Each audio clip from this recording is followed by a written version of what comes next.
Hello, crafty friends, and welcome back. I have another off the board with pineapple papers layout for my December album, and this is the mood board that I was using. Although I guess when I pulled the mood board, I was thinking more of the pictures than I was what I actually used for products. So it was kind of what inspired me to finally work on this page. uh, I knew I had this background with the teal color, the white with the stripes on there, and so I did add some lighter layering colors, but not necessarily from the mood board. So did I cheat today? I don't know. You let me know.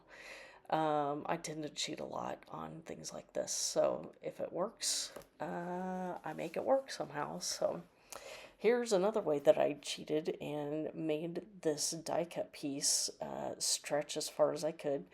I actually ended up with two die cut packages from the same collection, and so I had already used this khaki piece in one of my earlier pages.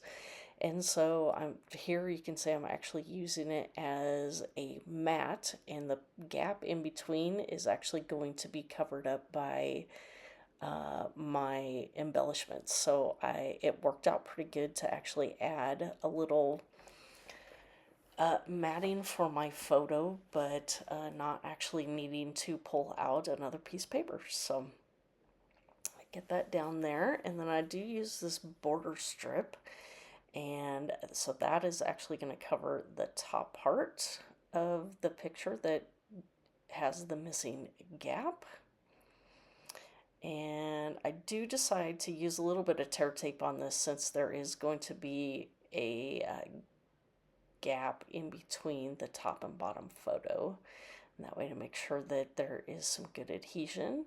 And I did like adding how this bow that goes clear across on top of that border strip. So I sometimes struggle to use bows, but I actually like how that one turned out. So this one here just has my journaling on it, that this was a light display that we went to. This was the first time we'd ever gone, but it's been there for several years.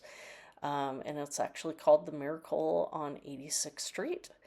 And it's just a walk-through little park, and they have a little train that the kids can play on. It's a wooden structure, so it's like a playground there. And these were just two of the pictures that we took while we were there. So there were a couple other cute ones that those will show up in Cody's individual album that I create for him. And this just represented these two within my small December album. So add a couple little bits and bobs, and here's where I'm adding my Stella, and I add that to the bow as well as the center of the poinsettia. And then that pretty much wraps things up. So if you have any questions for me, leave those down below. I will have a link to the playlist for Off the Board, as well as my own social media accounts. So thank you for stopping by, and we will see you next time. Bye.